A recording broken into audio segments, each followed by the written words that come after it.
Bursátil con Darío García, analista de XTB. Darío, muy buenas. Buenas tardes, ¿qué tal?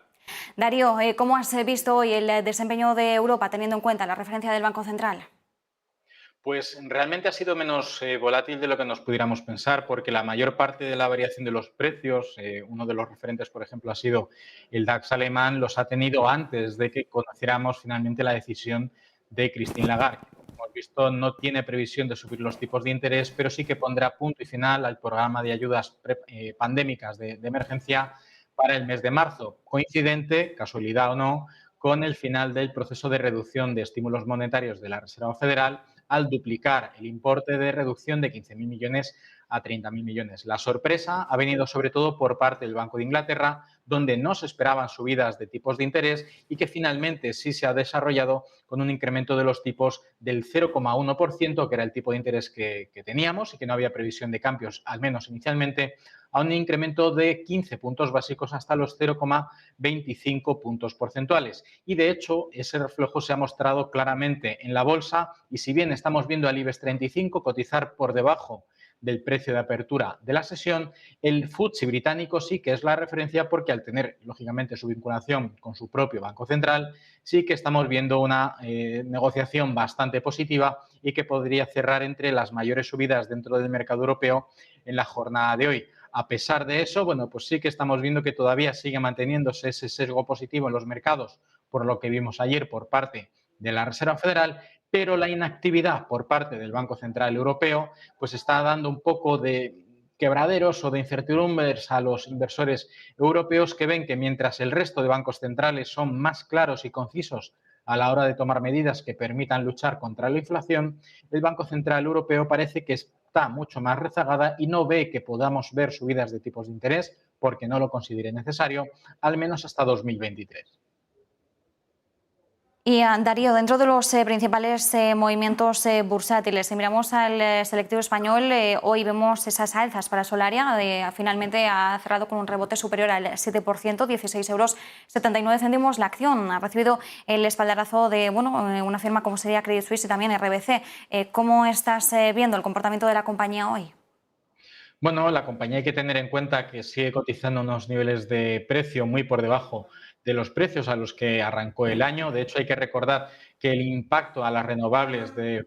la gran burbuja que podríamos pensar que hubo a finales del año anterior se tradujo con un exceso de ventas por parte de los inversores y un exceso de interés abierto, de posiciones cortas a través de derivados precisamente sobre este sector. Ahora mismo, sobre todo el planteamiento que tenemos que tener en cuenta es que si bien algunos bancos centrales están empezando a adoptar medidas para combatir la inflación, cada vez serán mucho más importantes los aspectos fundamentales de las compañías y los fundamentales de las economías, como los datos de PMIs que hemos visto durante la jornada de hoy. Por lo tanto, ya no dependeremos tanto de decisiones macroeconómicas y monetarias por parte de los bancos centrales, sino que ese movimiento puede que estemos viendo por parte de los inversores que quizás la cotización de Solaria esté por debajo de su valor real o su valor en libros y fruto en el desarrollo que tiene previsto en su plan estratégico de seguir incrementando su capacidad de producción y de generación de energía eléctrica, sean uno de los valores que estén apoyando las cotizaciones de Solaria, liderando el mercado por encima, si no recuerdo mal, de casi prácticamente el 6,5% respecto al precio de cierre de ayer. Por otro lado, Darío, hoy hemos estado asistiendo a las caídas de EDF. Ha sido una de las protagonistas de la francesa. De hecho, se ha dejado finalmente un 14,7%. Hoy es lo que han caído los títulos de la compañía. ¿Cómo ves, sobre todo, pues este movimiento tan bajista, en un entorno pues negativo para la compañía?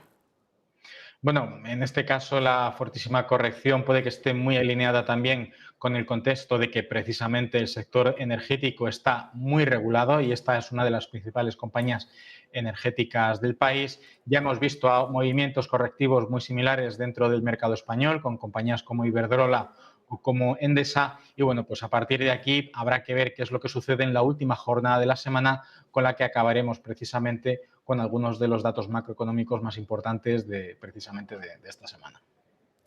Por otro lado, Darío, también hoy, con el permiso de la sesión europea, si miramos a lo que está ocurriendo en Estados Unidos, bueno, el Dow Jones se sigue manteniendo con alzas del 0,40%, pero sí que es cierto que veíamos hoy bastante bajista a la tecnología. El Nasdaq 100 se deja un 1,6%. El Standard Poor's 500, pues también ahora ya ha empezado a acompañar en esas pérdidas, aunque aún así está recortando de una forma más ligera. En cuanto al Nasdaq 100, hoy uno de los principales movimientos a la baja es por parte de Adobe, que se deja más de un 9% después de haber presentado las perspectivas para 2022 con una facturación esperada pues inferior a lo que esperaba el consenso de analistas. ¿Cuál es el aspecto que presenta para ti Adobe? Bueno, pues una compañía tecnológica y que de hecho es una de las grandes apuestas dentro del ámbito de los servicios en la nube. Recordemos que Adobe tiene una suite importantísima que se usa sobre todo en el desarrollo tecnológico, en el tema de arquitectura y el tema audiovisual, etcétera. Tiene una suite bastante completa, que es uno de sus principales servicios. Pues que tenga una previsión, una compañía de estas características, incluso en una perspectiva económica negativa, que en principio ha sido algo muy favorable para este sector, pues que una compañía como esta lo que está indicando es que tiene una perspectiva para el negocio del próximo año peor de la que el consenso tenía prevista, pues al fin y al cabo lo que muestra es una debilidad por parte o un sesgo, un sentimiento de los inversores bastante negativo, y es lo que está marcando las correcciones en la jornada de hoy para Adobe, pero que también se pueden trasladar de manera agregada al resto del selectivo. El Nasdaq está corrigiendo hoy con muchísima fuerza y prácticamente todo lo ganado durante la jornada de ayer respecto al precio de apertura lo está perdiendo durante la jornada de hoy, pero sigue manteniéndose dentro de un rango bastante importante que debiera mantener como mínimo hasta finales de año para tener ese contexto positivo de cara al año 2022. ¿Cuál es el aspecto técnico que presenta ahora mismo el Nasdaq 100, Darío?